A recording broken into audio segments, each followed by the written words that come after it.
and that's all I really have to say. I think it's wrong, and I wish somebody would do something about it. Another thing, this country's bailing out all these financial institutions these days, and they run around and give themselves big bonuses knowing they're going into debt, knowing they're going to bankrupt us, and just somebody needs to do it. I'm not saying I'm Republican or Democrat, but I'm leaning toward Democrat this year because I'm just tired of all the big, if you make over $175,000 a year, you're in, you're the elite. And the guys that flip burgers, they made fun of the other day on TV and said that, we pay their bills and this, that, and other thing. But some people, that's just what they do. And that's about it. Okay. Thanks, Mike. Well, thank you. Well, folks, we are live tonight. That number is 215-2288. Like to hear from you. We've had some good comments. We've had some going both ways. And, and I, too, feel for people. I mean, I think it's outrageous if it goes up $1 over a dollar a gallon in some spots. And I'm glad to see it's coming down. Yeah. And wish it came down a lot faster. I think we have another caller. Caller? Hey, Steve, this is Gary in Halls. How are y'all tonight? Just fine.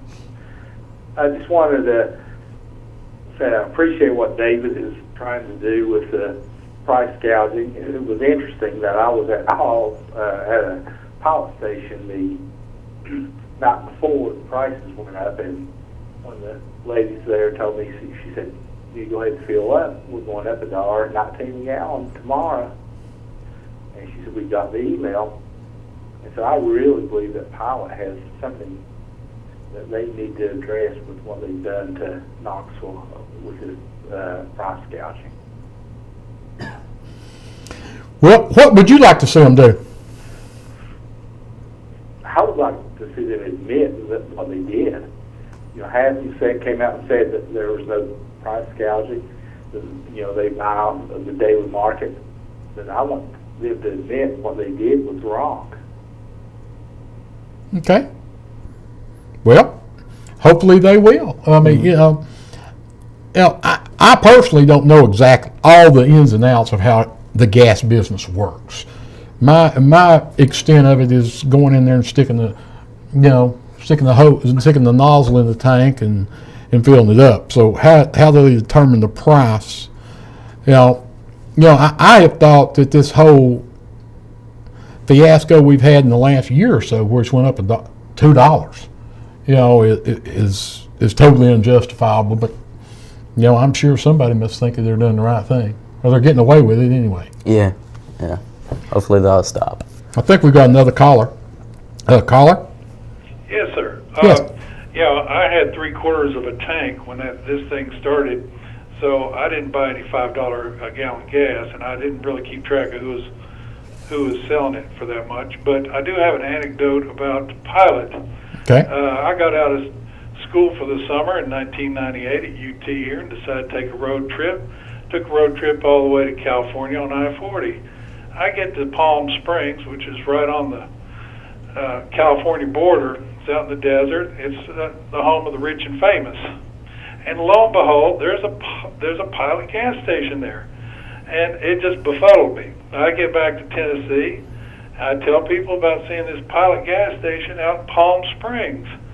And somebody finally came up, my sister actually, who was in a position to know, said, well, the family has a home out there, and when they fly their jet out to Palm Springs, if they could write it off on their taxes as visiting this gas station out in the middle of nowhere, then, they get to save a lot of money.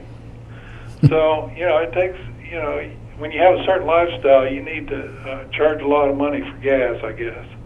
But generally, business people will take advantage of situations like this, I believe. I think so, if they can get away with it. And I think that people like David and people that signed this petition, they may have let them know, if nothing else, they may have let them know that, hey, you can't do this and get away with it. We all notice it, and we're going to try to call your hand on it. And I would think that is a big accomplishment in itself. I mean, I've been involved with some petition drives in the past, and obtaining 5,000 plus signatures in a little less than a week is a pretty good accomplishment. Mm-hmm. It really is. But folks, like I said, we are live tonight. That number is 215-2288. Give us a call. This is one of those issues that probably has affected all of us. I'm personally sort of like the last caller. I had probably close to a full tank of gas when this actually happened. Yeah, so I haven't bought any gas since it went up. I had a half tank and I drive a little car, so the most I had to pay was $4.50. So I mean, I didn't have to pay for the $5 gallon, but there's thousands of people here that did, and that's who I'm trying to represent on this.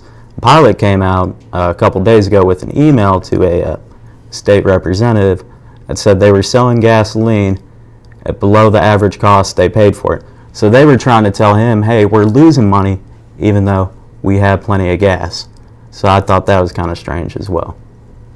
I think we have another caller. Caller? Steve. Yes. Let me turn this off here. A couple questions for you. Okay. I wonder. I saw in the paper today where KUB again is going up on their gas, and then they just went up 20% or more on the power. Here's what I want to know: Can we go directly to TVA and buy power?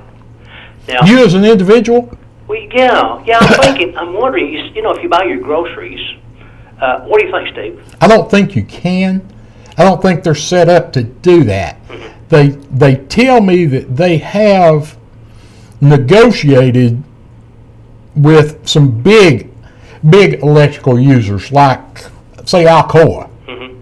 that they have negotiated a price mm-hmm. for them, but I think it still goes through a local utility. I see. And that's my understanding, and we're really talking about an issue that I'm not 100% clear on, but that's just something I've been told that you can't. Okay, one more question. Well, now they're regulated by their own board, and of course I know the mayor helps pick that board. But what I wonder is, why can't the people pick that board? I mean, why? That's such a closed society, the KUB thing. Mentha Roach and those guys, they control it totally. Or maybe I should not say Mentha, but the people who are in charge, they control it totally. And the people like you and I and David there, we don't have a say. We have no say in what they do. Could that be changed to the people controlling it and putting the board in? It could. That's one of those.